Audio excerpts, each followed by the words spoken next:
São Policarpo de Esmirna, 69 a 155 da era cristã. Essa é a cidade de Esmirna nos dias atuais, na Turquia. Esse é um ícone de São Policarpo, com sua barba grande. Esse é um ícone do martírio de São Policarpo, nas chamas. Né?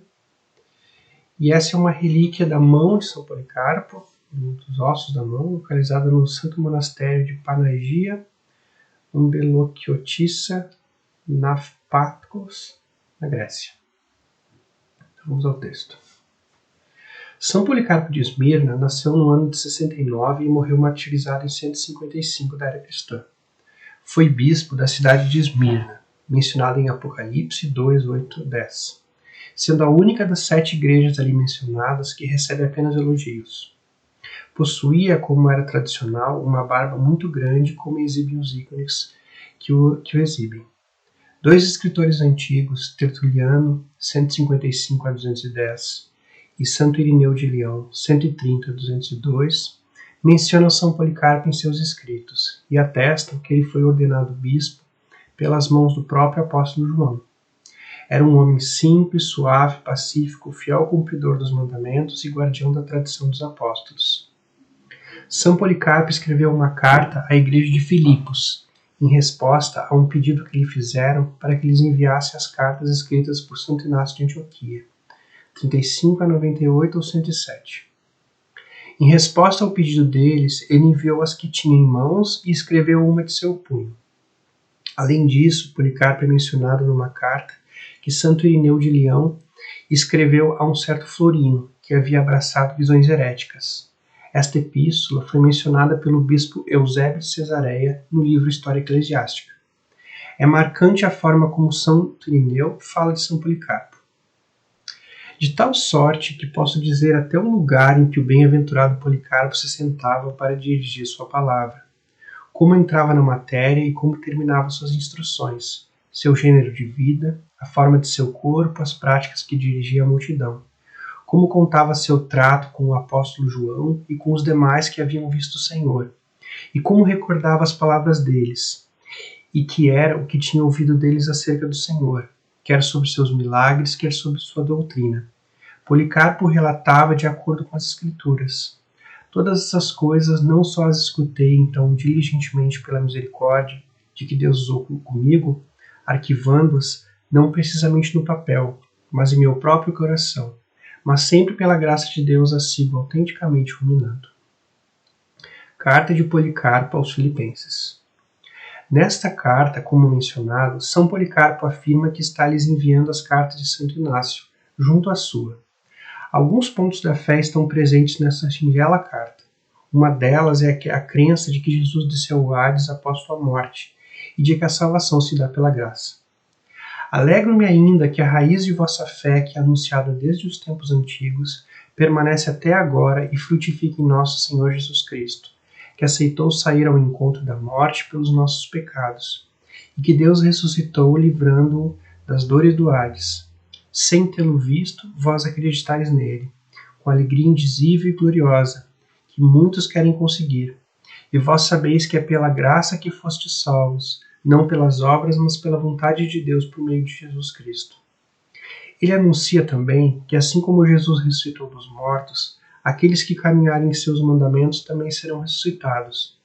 Menciona o fato de ter conhecido o grande apóstolo Paulo e como seu ensino não podia ser superado. De fato, nem eu nem qualquer outro como eu pode se aproximar da sabedoria do bem-aventurado e glorioso Paulo. Ele, estando entre vós, falando pessoalmente aos homens de então, ensinou com exatidão e força a palavra da verdade, e depois de partir vos escreveu cartas. Se as lerdes atentamente, podereis edificar-vos na fé que vos foi dada. Terminada a epístola, fazendo exortações salutares às esposas e viúvas, e afirma de forma clara que Jesus Cristo veio em carne, e quem nega tal ensino é diabólico e do anticristo. Finaliza exortando a que se reze por todas as pessoas. Martírio de Policarpo. Nesta obra, de alguma testemunha ocular, é relatado o martírio de São Policarpo. o 12º mártir de um grupo que fez pelo seu sangue cessar a perseguição que se dava naquele tempo. Os martírios não eram considerados como uma maldição, mas como um sinal da fidelidade daqueles que por ele passavam. Era mesmo tida por uma honra, e os mártires muitas vezes iam felizes ao encontro de seu fim. São Policarpo era um homem de intensa e regular vida de oração, e a ele foi dada uma visão 3 dias antes de sua morte de que forma seria martirizado. Ao ser procurado pelas autoridades, ele não se perturbou. Quanto a Policarpo, ele inicialmente não se perturbou ao ouvir isso, mas quis permanecer na cidade. A maioria, porém, o persuadiu a se afastar. Então ele se refugiou numa propriedade pequena, não longe da cidade, e passou o tempo com poucos companheiros. Noite e dia ele não fazia senão rezar por todos, e por todas as igrejas do mundo, como era seu costume. Rezando, ele teve uma visão, 3 dias antes de o prenderem. Viu seu travesseiro queimado pelo fogo. Voltando-se para os seus companheiros, disse: devo ser queimado vivo. Um escravo é torturado e confessa onde está Policarpo. E eles vão ao seu encontro. É digno de nota e admiração o fato de que Policarpo recebe as autoridades que irão prendê-lo com grande cortesia e se preocupa em rezar mesmo nesse momento. Chegando pela noite, encontraram-no deitado num pequeno quarto do piso superior. Ele podia ainda fugir daí para outro lugar, mas não quis, e disse: seja feita a vontade de Deus. Ouvindo que tinham chegado, ele desceu e conversou com eles, que ficaram espantados com a sua idade veneranda, com a sua calma e com tanta preocupação por capturar um homem tão velho. Ele imediatamente mandou que lhes dessem de comer e beber à vontade, e pediu que lhes concedessem 1 hora para rezar tranquilamente. E lhe concederam. Então ele, de pé, começou a rezar, tão repleto da graça de Deus, que por 2 horas ninguém pôde interrompê-lo. Os que o ouviam ficaram espantados, e muitos se arrependeram de ter vindo prender um velho tão santo. Policarpo seguia a tradição de se rezar de pé, como vemos acima. Ele é tentado, então, a negar a Cristo e prestar honras a César, mas se recusa, não se preocupando com sua idade e com a morte que está por vir. Ao chegar no estádio, uma voz vinda do céu se dirige a ele e é também ouvida por outros.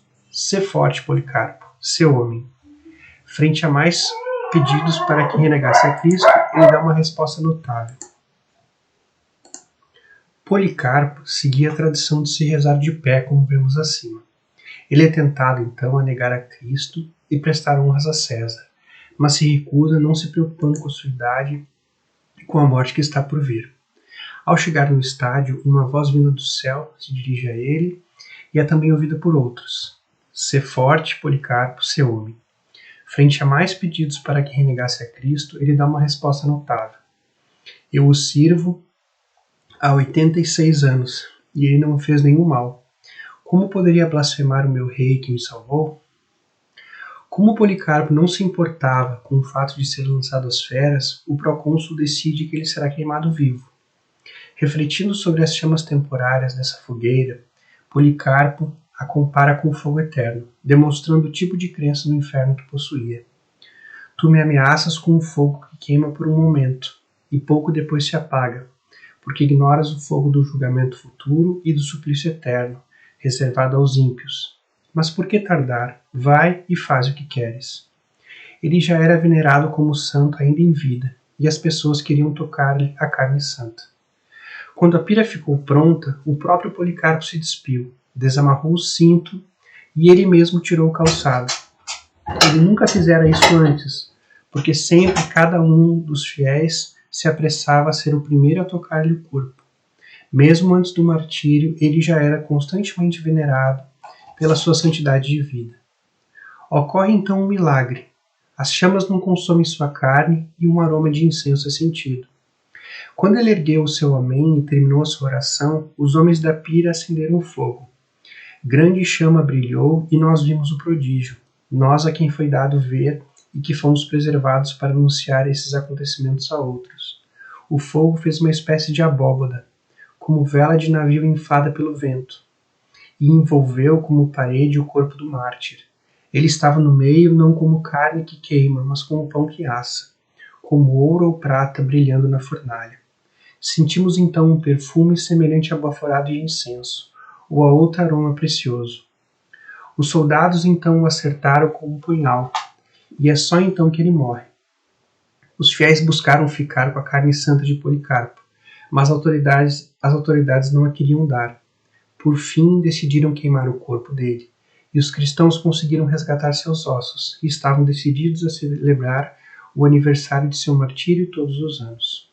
Contudo, o invejoso, o perverso e o mau, o adversário da geração dos justos, vendo a grandeza de seu testemunho e de sua vida irrepreensível desde o início, vendo-o ornado com a coroa da incorruptibilidade e conquistando uma recompensa incontestável, procurou impedir-nos de levar o corpo, embora muitos de nós o desejassem fazer, e possuir sua carne santa. O centurião colocou o corpo no meio e o fez queimar como era costume. Desse modo, pudemos mais tarde recolher seus ossos, mais preciosos do que pedras preciosas e mais valiosos do que o ouro, para colocá-los em lugar conveniente. Mais uma vez vemos a relíquia da mão de São Policarpo, que existe até hoje, localizado no Santo Monastério de Panagia, na Grécia.